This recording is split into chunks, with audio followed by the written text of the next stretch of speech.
Hello दोस्तों, नमस्कार। आप सबका स्वागत है हमारे चैनल पर।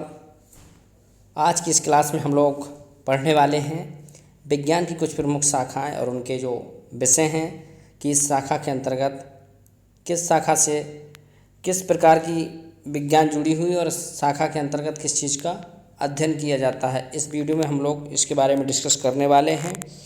इसमें हम लोग तमाम उन सभी जो विज्ञान की शाखाएं हैं, महत्वपूर्ण शाखाएं, उन पर विचार करेंगे, उनके बारे में समझेंगे जो एग्ज़ाम में ज़्यादातर पूछी जाती रही हैं और उनके हर एक एग्ज़ाम में आने की संभावना भी रहती है। तो चलिए वीडियो को स्टार्ट करते हैं और देखते हैं। हमारा पहला है ऑर्बेरिकल्चर, जिसका संबंध होता है वृक्ष उत्पादन संबंधी विज्ञान।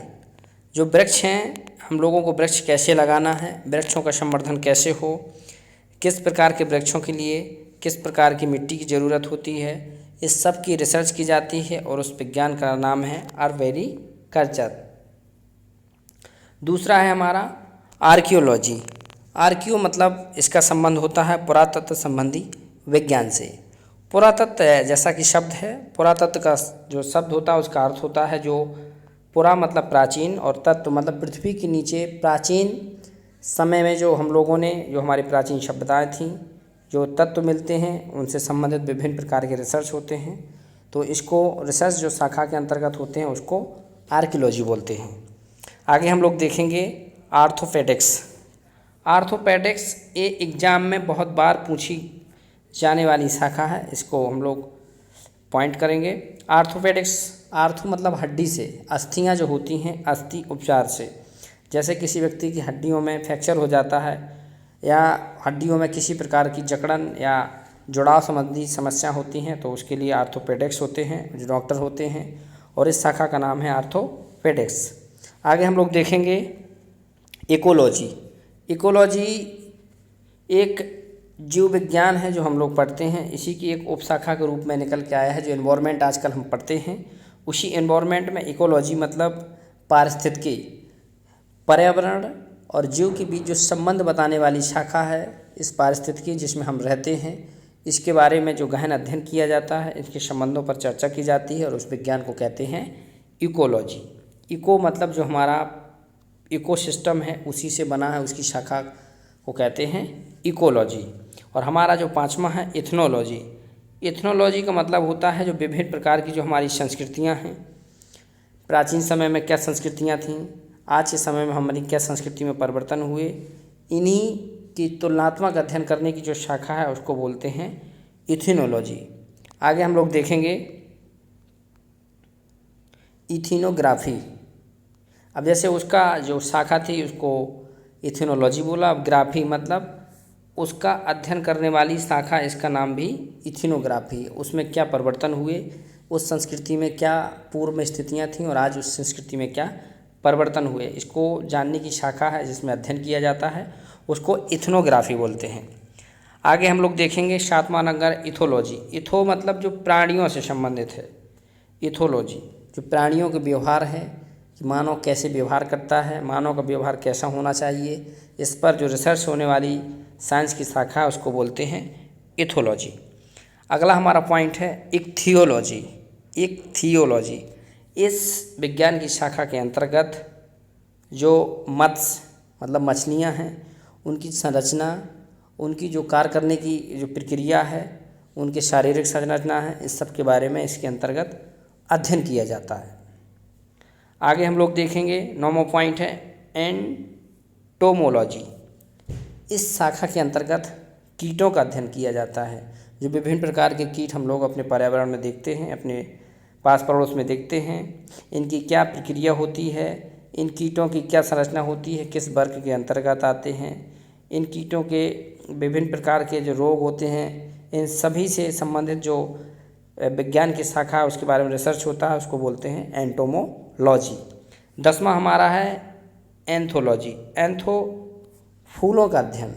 जो हम फूल देखते हैं, गुलाब, गुड़हल, चमेली, गेंदा, जो भी फूल हैं, उन फूलों का अध्ययन किया जाता है इस शाखा के अंतर्गत कि फूल जो विभिन्न प्रकार के अपनी जो प्रक्रियाएँ करते हैं, चाहे परागण करें चाहे स्वपरागण करें, कैसे बड़े होते हैं, इनमें किस माध्यम से किसी बीमारी बनती है, इन सब के बारे में अध्ययन किया जाता है। और अच्छे फूल का कलर कैसे बदला जा सके, जैसे आपने गुलाब देखा होगा कई कलर के होते हैं, तो इसी शाखा के अंतर्गत इन सब चीज़ों के बारे में अध्ययन किया जाता है। आगे हम लोग देखेंगे एग्रेस्टोलॉजी। एग्रेस्टो मतलब जो ग्रास शब्द से बना है, इसका अध्ययन करने की जो शाखा है घास का, उसको एग्रेस्टोलॉजी बोलते हैं। और इसमें घास के विभिन्न प्रकार के जो घास होती है, चाहे वो बाँस हो और भी विभिन्न प्रकार की जो घासें होती हैं, उनका अध्ययन किया जाता है और उनका पर्यावरण में, इस वातावरण में होने वाले प्रभाव के बारे में भी अध्ययन किया जाता है। आगे हम लोग देखेंगे इकोस्टॉक्स। जैसे हम लोग कोई ध्वनि होती है, इको ध्वनि और प्रतिध्वनि, जो इको होती है उसको प्रतिध्वनि बोलते हैं, इसी को इकोस्टिक्स बोलते हैं। जो हम ध्वनि हैं, जैसे साउंड का मानव पर क्या प्रभाव पड़ता है, ध्वनि ज़्यादा मात्रा में होने से मनुष्य के शरीर में इसका क्या प्रभाव रहता है, इसी का अध्ययन करने की जो शाखा है इसको बोलते हैं इकोस्टिक्स। अगला हमारा है एपीकल्चर। एग्जाम में सबसे ज़्यादा पूछे जाने वाला जो इसमें क्वेश्चन है, ये बहुत महत्वपूर्ण क्वेश्चन है, एपीकल्चर। एपीकल्चर इसके अंतर्गत मधुमक्खियों के पालन का अध्ययन किया जाता है और ये मधुमक्खियों के कैसे पालना है, इसके पालने के बाद किस प्रकार से इसमें शहद बनेगी, इसी का अध्ययन एपीकल्चर के अंतर्गत किया जाता है। आगे है एपीग्राफ। अब एपीकल्चर अलग था और एपीग्राफी अलग है। एपीग्राफी का मतलब होता है जो शिलालेख। आपने प्राचीन इतिहास में पढ़ा होगा और पढ़ा नहीं होगा तो आप लोग पढ़ लिए, ज़रूर समझिए कि जो शिलालेख होते हैं कई प्रकार के होते हैं। शिलालेख पत्थर पे भी लिखे रहते थे, कुछ विभिन्न प्रकार के ताड़पत्रों पर भी लिखा रहते थे और स्तंभ बनाकर लिखे जाते थे। तो इन्हीं सभी प्रकार की शिलालेखों का अध्ययन करने की जो शाखा है उसको बोलते हैं एपीग्राफी। आगे है एरोनॉटिक्स, जो वायु विज्ञान, वायु से संबंधित जो विज्ञान है इसको बोलते हैं एरोनॉटिक्स। हवा में जो वायुयान चलाते हैं हम, वायुयान किस प्रकार हो, कितने ऊंचाई तक वायुयान को ले जाने से वायुयान अच्छे से चलेगा, वायुयान में किस स्थिति में घटनाएं बहुत कम होने की संभावना, इन सभी का अध्ययन इस शाखा के अंतर्गत किया जाता है। एस्ट्रोनॉमी का मतलब होता है, एस्ट्रोनॉम जो होते हैं खगोल का अध्ययन करते हैं और इस शाखा को बोलते हैं एस्ट्रोनॉमी। जो खगोलीय पिंड है हमारे ब्रह्मांड में, हमारे आकाश में जो पिंड दिखते हैं, इन्हीं खगोलीय पिंडों के बारे में जानकारी करने की एक शाखा है, उसको बोलते हैं एस्ट्रोनॉमी। आगे है एस्ट्रोलॉजी। जो ग्रह हैं, नक्षत्र हैं, इनके बारे में जो जानकारी ली जाती है इसको बोलते हैं एस्ट्रोलॉजी। आगे हम लोग देखेंगे एक्रोबेटिक्स। जैसे हम लोग व्यायाम करते हैं, इस व्यायाम में हम लोग विभिन्न प्रकार के योग करते हैं, आसन करते हैं, तो इसी व्यायाम में इन सभी संबंधित जो विज्ञान एक प्रकार से माना गया है इसको, तो इसकी शाखा है, इसको बोलते हैं एक्रोबेटिक्स। अगला है हमारा एस्ट्रोनॉमिक्स। एस्ट्रोनॉम मतलब जो व्यक्ति होते हैं अंतरिक्ष में जाते हैं, अंतरिक्ष यानों से अंतरिक्ष में जाते हैं, इसी का अध्ययन करने की जो शाखा है उसको बोलते हैं एस्ट्रोनॉटिक्स। अगला है ऑर्निथोलॉजी। ऑर्निथो मतलब पक्षियों का अध्ययन, पक्षियों के जो अध्ययन करने की शाखा है उसको क्या बोलते हैं, ऑर्निथोलॉजी। जैसे कि हम लोग अपने पास पड़ोस में विभिन्न प्रकार के पक्षी देखते हैं, कुछ छोटे होते हैं, कुछ बड़े होते हैं, किसी की आवाज़ बहुत सुरीली होती है, किसी की आवाज़ बहुत कर्कश होती है। इन्हीं सब प्रकार के जीव होते हैं, इनकी क्या क्रियाकलाप होते हैं, किस समस्या से आज जीवों का ह्रास हो रहा है, इन सभी का अध्ययन इसमें ऑर्निथोलॉजी के अंतर्गत किया जाता है। अगला है ऑस्टियोलॉजी। अभी मैंने पिछले उसमें बताया था आपको ऑस्टियोलॉजी, ऑस्टियोनॉमिक्स। तो ऐसे ही जो ऑस्टियोलॉजी है, जो हड्डियाँ हैं, हड्डियों का अध्ययन करने की जो शाखा है उसको बोलते हैं ऑस्टियोलॉजी। इसी प्रकार है ओडोंटोलॉजी। जो दांत होते हैं, हमारे डेंटिस्ट होते हैं, डेंटिस्ट जिस शाखा के अंतर्गत पढ़ते हैं, समझते हैं, उसको बोलते हैं ओडोंटोलॉजी। जो दांत और मसूड़े के अध्ययन करने की विज्ञान की शाखा है उसको बोलते हैं ओडोंटोलॉजी। ओरोलॉजी, जो पर्वत है, पर्वतों का अध्ययन, जैसे माउंट एवरेस्ट है, माउंट किलिमंजारो, कंचनजंगा, नंगा पर्वत और भी बहुत सारे पर्वत हैं। इन पर्वतों का अध्ययन करने के लिए उन पर किस प्रकार से विभिन्न प्रकार के जीव जंतु रहते हैं, वहाँ पर किस प्रकार ग्लेशियर का ह्रास हो रहा है, पर्वतों पर ऊपर जाने से किस प्रकार की समस्याएं होती हैं, इन सभी का अध्ययन ओरोलॉजी के अंतर्गत किया जाता है। आगे हम लोग देखेंगे ऑप्टिक्स। ऑप्टिक्स प्रकाश की एक शाखा होती है। इसके अंतर्गत प्रकाश के जो क्या गुण होते हैं और प्रकाश कितने प्रकार का होता है, इसका अध्ययन किया जाता है। ओलेवी कल्चर, ओलेव जैतून को बोला जाता है और इसी की एक खेती है, इसी की शाखा है, इसको बोलते हैं ओलेवी कल्चर। हमारा अगला है ओलेरी कल्चर। ओलेरी मतलब ऊपर है ओलेवो कल्चर और नीचे है ओलेरी कल्चर। ओलेरी मतलब सब्जियां, और वो सब्जियां जिनको व्यापारिक स्तर पर हम लोग उत्पादन करते हैं, उसको बोलते हैं ओलेरी कल्चर। और न्यूरोलॉजी, जैसे रात को हम लोग सोते हैं और किसी व्यक्ति को आपने सुना होगा कि बहुत सपने आते हैं, तो सपनों का जो अध्ययन करने की विज्ञान की शाखा है उसको बोलते हैं ओनिरोलॉजी। हमारा अगला है कार्डियोलॉजी। कार्डियो मतलब हृदय की संरचना, रुधिर की क्या कार्यविधि होती है, जिस शाखा के अंतर्गत इसका अध्ययन किया जाता है उसको बोलते हैं कार्डियोलॉजी। कीमोथेरेपी, जो कीमोथेरेपी होता है विभिन्न केमिकल्स के माध्यम से जो कैंसर हो जाता है, कैंसर का उपचार किया जाता है और इस उपचार जो किया जाता है इसको बोलते हैं कीमोथेरेपी। आगे हम लोग देखेंगे कैनोलॉजी। मनुष्य की जो सुंदरता है इसकी शाखा है, जो रिसर्च करने की सुंदरता की, इसको बोलते हैं कैलोलॉजी। मतलब जो मनुष्य की सुंदरता है, कैसे सुंदरता रह सकती है, सुंदरता पर विभिन्न प्रकार के पर्यावरण का, विभिन्न प्रकार के खान पान का क्या प्रभाव रहता है, इसका अध्ययन इस शाखा के अंतर्गत किया जाता है। कॉस्मोलॉजी बहुत महत्वपूर्ण है, ब्रह्मांड का अध्ययन। जिस यूनिवर्स में हम लोग रहते हैं, इसका अध्ययन करने की विज्ञान की जो शाखा है उसको कॉस्मोलॉजी बोलते हैं। ऐसा ये भी लिखा हुआ है, इसी को कॉस्मोलॉजी बोला गया है, सेम लिखा। क्रायोजेनिक्स, क्रायोजेनिक्स, ताप कई प्रकार के होते हैं, उच्च ताप और निम्न ताप। तो जो विज्ञान की शाखा है इसमें निम्न ताप का अध्ययन किया जाता है, 0 डिग्री से और नीचे। विभिन्न प्रकार के क्रायोजेनिक्स इंजन हैं, इन्हीं के बारे में क्रायोजेनिक्स एक शाखा है जिससे निम्न ताप की वस्तुओं के गुण, उसमें होने वाली विभिन्न प्रकार की परिघटनाओं का अध्ययन किया जाता है। जेनेटिक्स बहुत महत्वपूर्ण है। जेनेटिक्स जीन से ही मिलकर बना है और जीनों के अध्ययन करने की विज्ञान की एक शाखा है, उसको बोलते हैं जेनेटिक्स अध्ययन किसका करता है समझेंगे कि एक पीढ़ी से दूसरी पीढ़ी में गुण किस प्रकार ट्रांसफ़र होते हैं, इसको जेनेटिक्स के माध्यम से समझा जा सकता है। जीरोंटोलॉजी, वृद्ध व्यक्तियों, जैसे जो वृद्ध लोग हैं उनकी जो रिसर्च करने की विज्ञान की शाखा है उसको बोलते हैं जेरोंटोलॉजी। आगे हम लोग देखेंगे ट्राइबोलॉजी। घर्षण, जैसे कि आपने देखा होगा जो चिकनी सतह होती है उसमें घर्षण कम होता है और जो खुरदरी सतह होती है उसमें घर्षण ज़्यादा होता है। तो इसी घर्षण और स्नेहक, जैसे लुब्रिकेंट मिलाने से घर्षण प्रभाव क्या होगा, घर्षण कम करना है तो उसके लिए किस प्रकार के स्नेहक मिलाए जाएं, इसी का अध्ययन करने की शाखा है ट्राइबोलॉजी। न्यूमिस्मेटिक्स बहुत महत्वपूर्ण टॉपिक, जैसे कि हम लोग सिक्कों का अध्ययन जो प्राचीन इतिहास में करते हैं उसमें जो सबसे ज़्यादा जो क्वेश्चन आता है एग्जाम में जो आता है न्यूमिस्मेटिक्स से, इसमें ये बताया जाता है कि जो प्राचीन समय के सिक्के का अध्ययन करने की विज्ञान की शाखा क्या है, तो उसका नाम है न्यूमिस्मेटिक्स। आगे हम लोग देखेंगे न्यूमेरोलॉजी। जो न्यूमेरिकल होते हैं, अंक होते हैं, इनका अध्ययन करने की विज्ञान की शाखा है, इसको बोलते हैं न्यूमेरोलॉजी। आगे है न्यूरोलॉजी, जैसे कि तंत्रिकाएँ होती हैं हमारे शरीर में, जो न्यूरो सिस्टम है इसी का अध्ययन करने की शाखा उसको बोलते हैं न्यूरोलॉजी। ये भी सेम ऐसे ही लिखा गया है। पीसी कल्चर, ये कल्चर का बहुत महत्वपूर्ण प्रश्न है, इसमें मछलियों का उत्पादन, व्यापारिक उत्पादन का अध्ययन किया जाता है, व्यापारिक स्तर पर कैसे मछलियों का उत्पादन किया जाए, इसकी जो शाखा है उसको बोलते हैं पीसी कल्चर। आगे हम लोग देखेंगे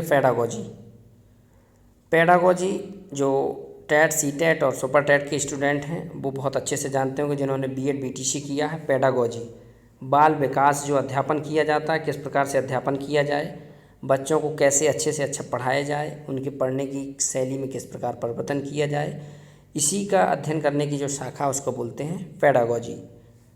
पैरासीटोलॉजी, पैरासाइट जो होते हैं, पैरासीटोलॉजी, पैरासाइट जो परजीवी होते हैं, जो परजीवी मतलब दूसरों पर जीवन चलाने वाले, इनका अध्ययन करने की शाखा उसको बोलते हैं पैरासीटोलॉजी। पेडोलॉजी, पेडो मतलब मिट्टी को पेडो बोला जाता है और इसी की अध्ययन करने की शाखा को पेडोलॉजी बोला जाता है। पैथोलॉजी, आपने पैथोलॉजी के बारे में बहुत अच्छे से देखा होगा और समझा भी होगा कि अब जब आप बीमार होते हैं तो ब्लड टेस्ट कराने पैथोलॉजी में ही जाते हैं। तो इसका पैथोलॉजी का काम होता है रोगों की प्रकृति का कारण बताना और उसके उपचार किस प्रकार होगा इसका अध्ययन करने की जो शाखा होती है उसको बोलते हैं पैथोलॉजी। पेलेनोलॉजी, विभिन्न प्रकार के जो पराग कण होते हैं उनका अध्ययन करने की जो शाखा है उसको बोलते हैं पेलेनोलॉजी। पैरालॉजी, स्पंज जो होते हैं, विभिन्न प्रकार के स्पंजी होते हैं उन्हीं का अध्ययन किया जाता है, इसको बोलते हैं पैरालॉजी। आगे देखेंगे पेलेंटियोलॉजी, पेलियोटोलॉजी, मतलब जो जीवाश्म हैं, पेलियोबायोलॉजी बोलते हैं या पेलेंटियोलॉजी बोलते हैं इनको। जो जीवाश्म हैं जो पृथ्वी के नीचे या खुदाई के माध्यम से प्राप्त होते हैं उनका अध्ययन करने की शाखा है पेलियोबायोलॉजी या पेलियोंटोलॉजी। पोमोलॉजी, फलों का अध्ययन, फलों के अध्ययन करने की शाखा को बोलते हैं पोमोलॉजी। फ्रेनोलॉजी, मस्तिष्क के विभिन्न भागों के क्रियाशीलता या विक्षिप्तता का जो अध्ययन किया जाता है उसकी शाखा को बोलते हैं फ्रेनोलॉजी। फाइको, बहुत महत्वपूर्ण है, फाइकोलॉजी, शैवालों के अध्ययन करने की शाखा को बोलते हैं फाइकोलॉजी। इसके बाद हम लोग देखेंगे फिजियोग्राफी।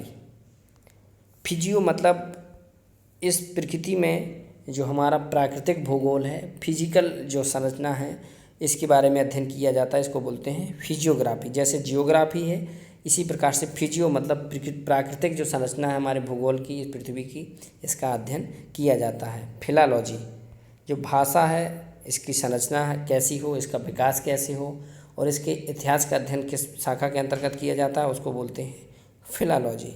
फिलोरी, फूलों की कृषि, जिस शाखा के अंतर्गत फूलों की कृषि संबंधी रिसर्च की जाती है उसको बोलते हैं फ्लोरिकल्चर। बायोकेमिस्ट्री, बायो और केमिस्ट्री दो शब्द इसमें साथ जुड़े हुए हैं। बायो मतलब जीव से और केमिस्ट्री मतलब रसायन से। जो जैव रसायन की शाखा है इसके अंतर्गत जीव रसायन के साथ किस प्रकार से संबंध क्रियाएं करता है उसी को बायोकेमिस्ट्री बोलते हैं। माइक्रोबायोलॉजी, माइक्रो मतलब होता है सूक्ष्म और बायोलॉजी मतलब जीवों से संबंधित अध्ययन की शाखा। आगे हम लोग देखेंगे कुछ और बहुत महत्वपूर्ण पॉइंट बचे हुए हैं। माइक्रोलॉजी, माइक्रो मतलब वैसे ही होता है सूक्ष्म और उसका रिसर्च जो हम उसमें अनुसंधान करते हैं उसकी एक शाखा विज्ञान की, उसको बोलते हैं माइक्रोलॉजी।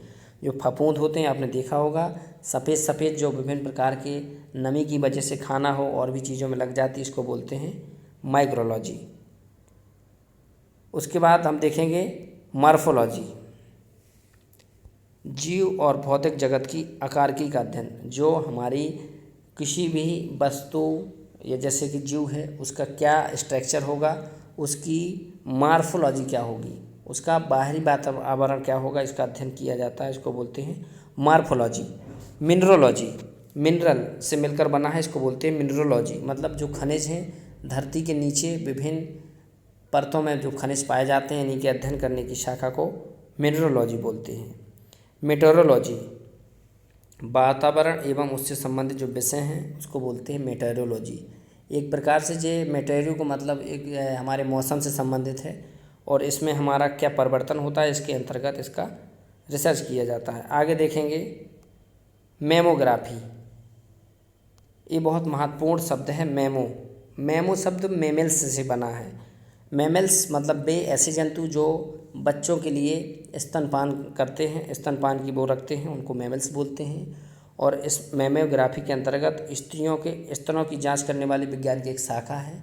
इसमें जो विभिन्न प्रकार की कोई समस्या होती है या उसमें किसी प्रकार का वातावरण का प्रभाव पड़ता है तो इसके अंतर्गत अध्ययन किया जाता है। मेमोलॉजी, स्तनधारी जंतुओं का अध्ययन, इसमें जो मेमोग्राफी है सिर्फ स्त्रियों के स्तन से संबंधित है और मेमोलॉजी है इसका अध्ययन का शाखा है स्तनधारी। स्तनधारी में आते हैं मानव, लेकिन उसमें जो मेन रूप से अध्ययन किया जाता है वो स्त्रियों का। मैरीकल्चर, मैरी मतलब जो समुद्री जीव हैं उनका उत्पादन कैसे होगा इसके अंतर्गत इसका रिसर्च किया जाता है।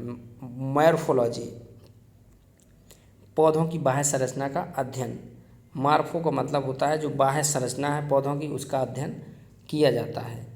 मॉलिक्यूलर आपने पढ़ा होगा कि जो बायोलॉजी होते हैं या बायोलॉजी का है या रसायन विज्ञान का है, मॉलिक्यूल होते हैं, तो उन्हीं जो मॉलिक्यूल मतलब छोटे छोटे अणु और परमाणु के रूप में रहते हैं, उन्हीं की संरचना का जीव में अध्ययन किया जाता है। लिथो शब्द ये चट्टानों से मिलकर बना है और चट्टानों एवं पत्थरों का जो अध्ययन करने की शाखा है उसको बोलते हैं लिथोलॉजी। और अब हम लोग चलते हैं अंतिम पड़ाव पर, लेक्सिकोग्राफी। लेक्सिको शब्द जो बना है इसका अर्थ ही है शब्दकोश का संकलन। छोटे छोटे जो शब्द होते हैं मिलकर के विभिन्न प्रकार का एक शब्दकोश तैयार होता है, इसको बोलते हैं लेक्सिकोग्राफी। विटीकल्चर, इस सब के सब जो अंतिम चार हैं बहुत महत्वपूर्ण हैं। विटी, अंगूर की खेती का अध्ययन, कि अंगूर की खेती कैसे हो, उसके लिए किस प्रकार की मिट्टी चाहिए, कैसा वातावरण हो, वहाँ की जलवायु कैसी हो, वहाँ का वर्षा का जो स्तर है कितना होना चाहिए, सबका अध्ययन करने की जो शाखा है उसको बोलते हैं विटीकल्चर। साइकोलॉजी, साइको मतलब मनोविज्ञान, आपकी साइकोलॉजी क्या है, आप किस चीज़ के बारे में, आपका तर्क कितना अच्छा है, आपकी सोचने की क्षमता क्या है, इसको मनोविज्ञान के अंतर्गत समझा जाता है और इसकी शाखा को बोलते हैं साइकोलॉजी।